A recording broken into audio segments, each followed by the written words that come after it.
Hello everyone, this is SonicGoon, coach of the Lansdowne Guzzlord, here for my week 3 match for the VPL, it's season 6. So before I get into the match and going over everything, I do want to highlight the trades that I made before this week. So I did actually trade Registeel for Copper Roger, like I did say in my draft recap. And also I made a pretty significant change in my team. Other than that, so I also traded Arcanine for Blacephalon, Crocodile for Nidoking, Galar Weezing for Comfey, and then Tangela for Quilladin. So the reason why I did this is because, as Bacon pointed out in the draft recap that the commissioners did, my team actually was really bad at breaking things. And I was kind of shown in my week 2 match, because I didn't really have much to get through that Corviknight other than my Arcanine and then Fire Blast on my Galar Weezing. And if that missed, I lost the game right then and there. So yeah, I really needed more breakers, so I got 3 breakers and then a Pokemon that stops setup sweeps from happening, and Comfey. Copperage is super strong. It has Sheer Force and Heavy Metal, alongside Stab, Heavy Slam, and Heat Crash, so it has pretty good coverage, and then even learns moves like Play Rough, Brick Break, Rock Slide, moves like that are just really good coverage that allows it to really operate as a heavy hitter. But then also it has access to Stealth Rocks, so the Steel type that clicks rocks is still available to me, which I think is great. Blacephalon, since this is a no cut moves league, is actually really good here. I miss out on things like Hidden Power, but Ghost Fire is a really good offensive coverage anyway, so there's very few Pokemon that I don't hit for at least neutral damage.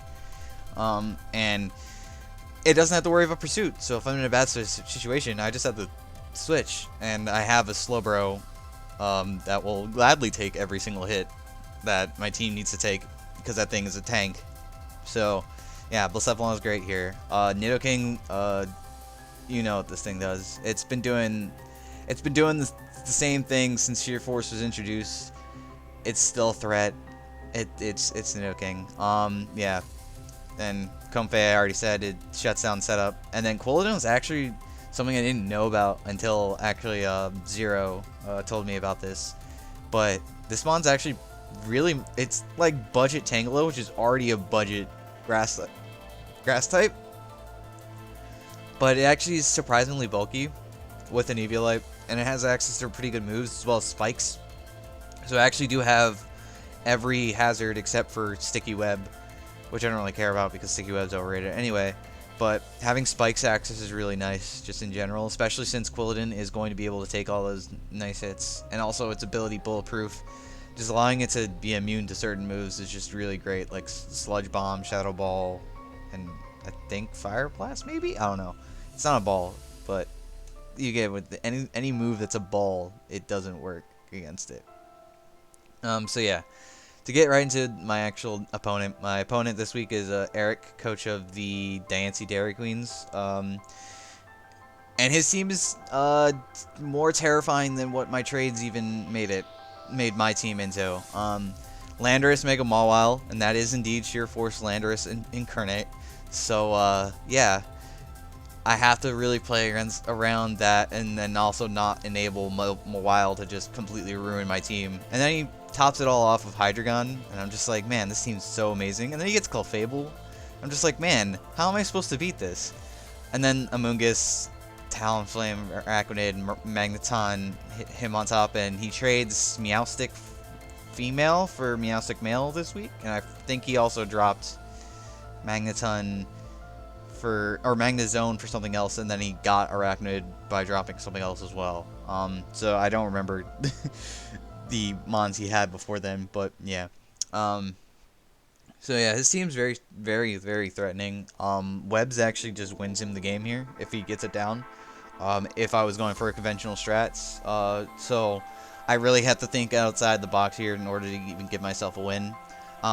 So thankfully, one of my friends, Pace, he helped me build this week because I made the joke like, oh, I can run Trick Room, but like I literally looked at his team and was like, man, if I run Trick Room, I just enable his Mawile to sweep my entire team.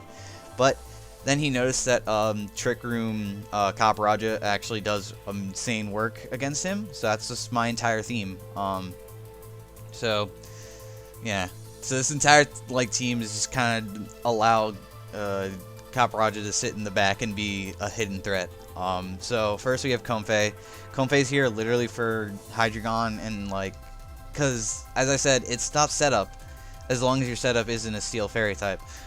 So yeah, it clicks Taunt against Mega Mawile, so it doesn't click Substitute and Swords Dance in my face and win. And then also it can Calm Mind, Draining Kiss, anything else if he's crazy and doesn't bring his Mega Mawile. Not much can really do anything to my Comfey, and I could just Calm Mind to +6 and win. U-turn is there in case I'm in a hairy situation, need to get out, or I'm making a prediction that he's going to switch and need to get into something that will hit it harder. Nidoking is your pretty standard Nidoking set, except I'm running Rocks.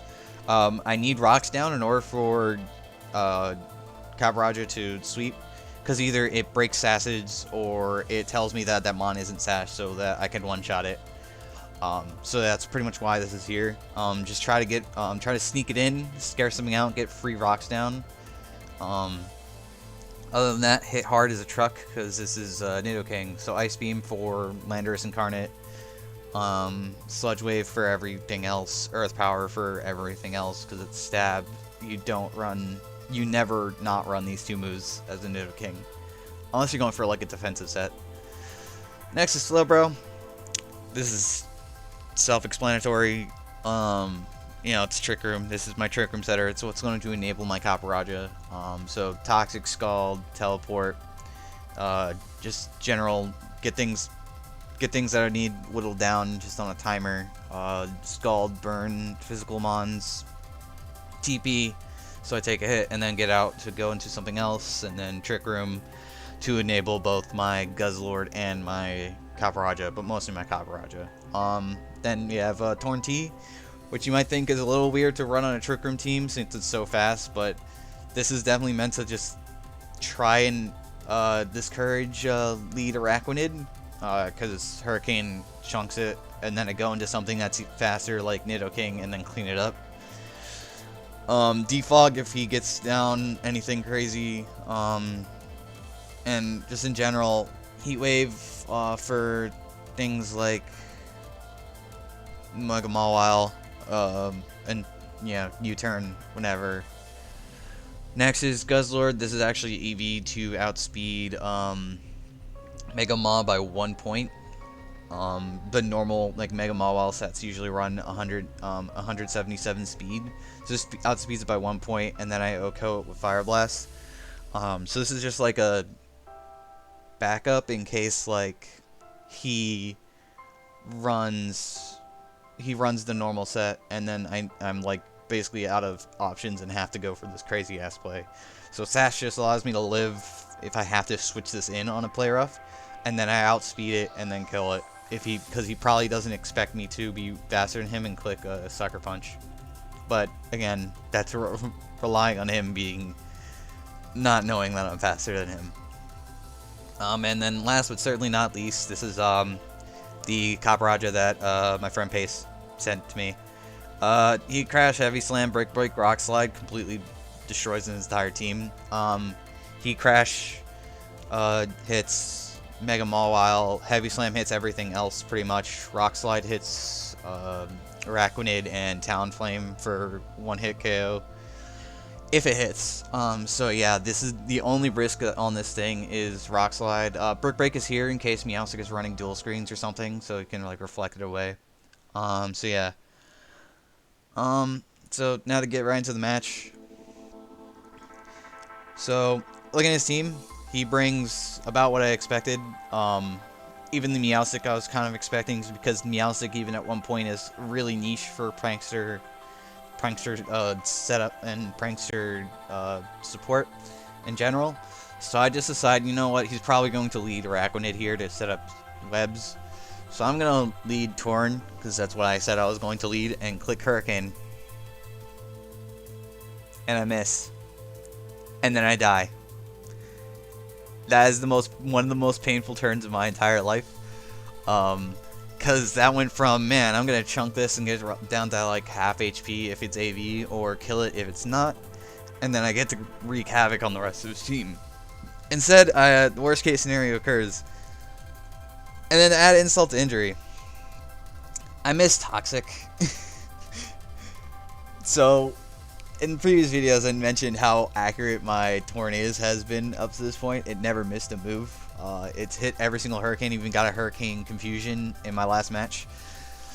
As you can see in the actual, like, chat, I was salty, but anyway, so now he gets a free Nasty Plot on his Meowstic. I'm like, man, I'm in a really bad spot. I have to go into Guzzlord here, scare it out, and here I click Dark Pulse because I'm like, man, my Wild can switch in. I don't really care because I outspeed it. Clefable can come in. I don't really care because I outspeed it.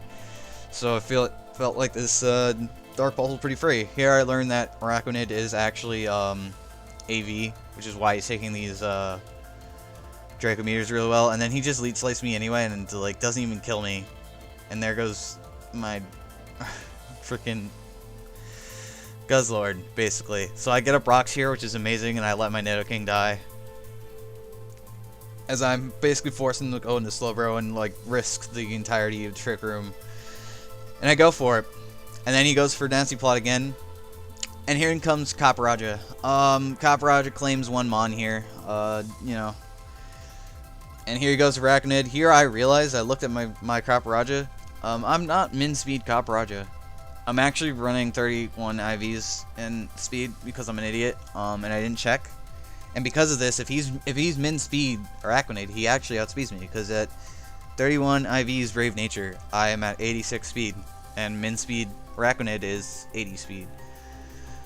Luckily, he wasn't min-speed Araquanid, and I'm able to kill it, and yeah.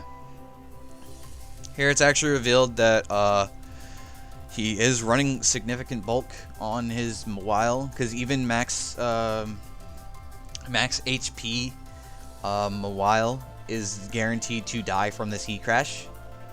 Like, even at that range, like, he took rocks damage and then still lived. That means he has to be like almost like max HP, max defense with forward, or something along those lines. Like, he has to be running significant investment there, which is pretty insane. But here he goes for a substitute here, and I'm basically forced to switch as he goes for Thunder Punch, predicting my Slowbro. That was actually kind of a bad play on my part. I should have gone into, say, Guzzlord there.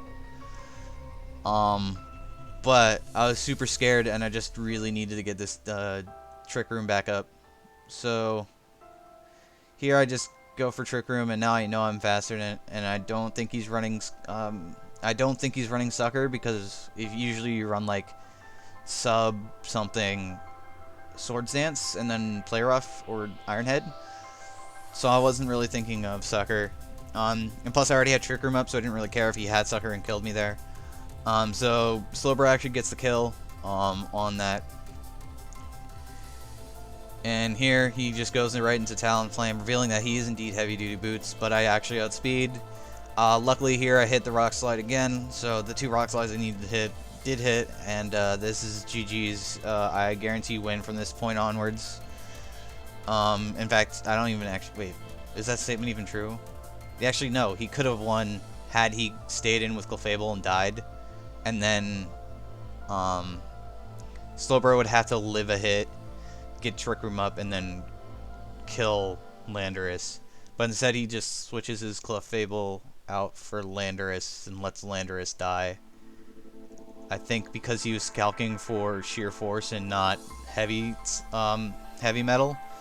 But yeah, GG's to Eric. Going into this week, both of us were actually 2-0, so I don't think that he was a bad battler at all. He actually didn't know much about Copperajah, So just going into this match, he was kind of just screwed because you didn't know how strong this thing is. But yeah, he put it the best here. What a stupidly good mon, and yeah, this is definitely what it is. Copper Roger definitely enabled me to win this game, just because of how much damage this thing can output. So yeah, GG's. I don't really have anything else to really say. See ya.